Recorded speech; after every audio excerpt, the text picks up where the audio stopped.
अशोक वाटिका के उस कोने में जहां कभी सीता बैठती थी, एक स्त्री आज भी चुपचाप बैठी थी जिसका नाम था त्रिजटा। उसी समय धीमे पदों से एक व्यक्ति उसकी ओर बढ़ रहा था। उस व्यक्ति को बिना देखे ही त्रिजटा ने पहचान लिया।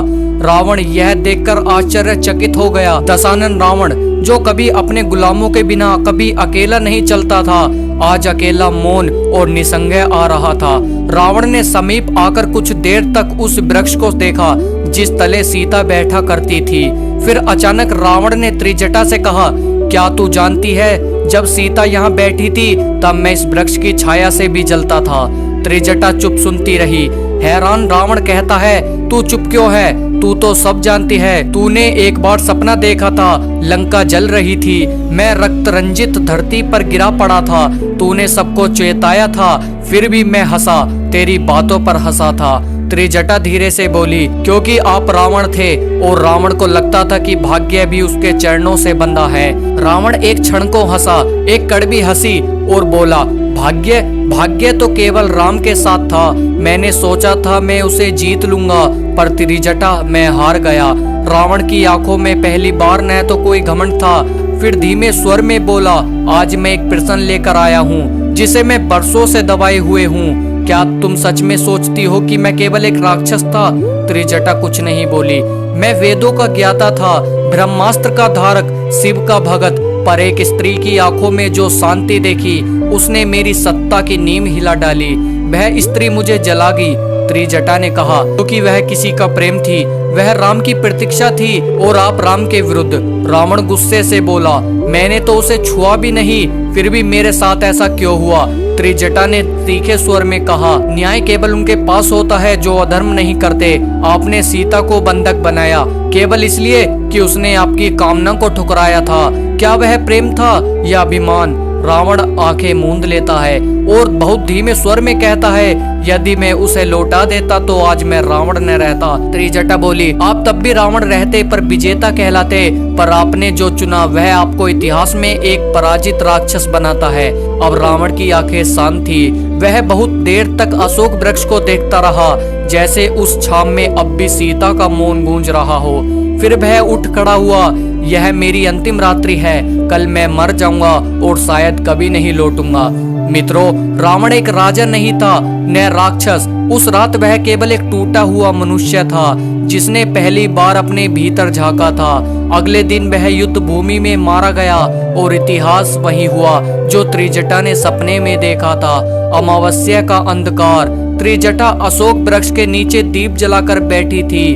उसकी आंखें मूंद जाती हैं और वह मंत्रों का उच्चारण करती है, हे लंकेश्वर रावण, यदि तेरा अंतिम प्रश्न भी अब भी अनुत्तरित है तो आ इस वृक्ष की छाया में लौट।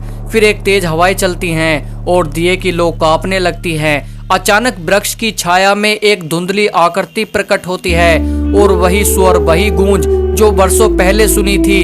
रावण की आत्मा आती है। रावण कहता है, त्रिजटा, तूने मुझे पुकारा, मैं आ गया। मैं अब रावण नहीं, केवल एक शापित आत्मा हूँ जो हर युग में अपने अभिमान के डंक को चुभाती हूँ। क्या तू मुझे मुक्ति दिला सकती है? त्रिजटा उत्तर देती है, मुक्ति? मुक्ति तो केवल सत्य से मिलती है। रावण, क्या तू सच में स्वीकार करता है कि तेरा धर्म भ्रष्ट था? क्या तू आज भी राम को दोषी मानता है? रावण की आत्मा कहती है, नहीं, मैंने काल की आंखों में झांका है। राम ना तो मेरे शत्रु थे और ना ही विजेता, वे तो केवल एक दर्पण थे जो मुझे मेरा ही कुरूप चेहरा दिखा गए। त्रिजटा कहती है, तो स्वयं रावण, तेरी आत्मा का बंधन तब तक नहीं कटेगा जब तक तू अशोक वृक्ष की जड़ से जन्म नहीं लेता।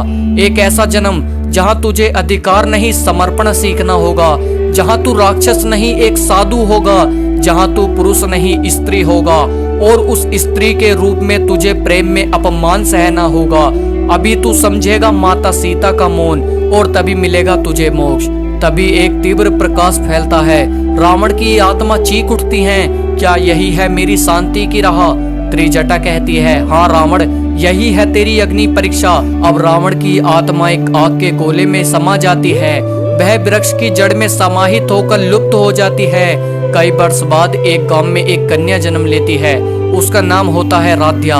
यह बचपन से ही अग्नि से डरती थी और सपने में एक अशोक वृक्ष को देखती है। और जब वह किशोरी बड़ी होती है तो एक दिन अचानक अपनी माता से कहती है, माता क्या आत्मा जन्म ले सकती है? और यहीं से प्रारंभ होती है त्रिजटा का वो संवाद जो उसने रावण को मरने से पहले बताया था। यह रावण की आत्मा एक स्त्री के रूप में माता सीता के मौन को समझने निकलती है। मिथिला से दूर एक गांव जहां राध्या अपनी नानी के साथ रहती थी। एक रात राध्या ने एक डरावना सपना देखा। अगले दिन राध्या कांपते स्वर में अपनी नानी से उस सपने को साझा करती है। नानी, एक लंबा अंधकार था, उसके बीच एक वृक्ष की जड़ें जो रक्त में डूबी थी और कोई उसे पुकार रहा था, त्रिजटा त्रिजटा। वो पूछती है, क्या यह नाम असली है?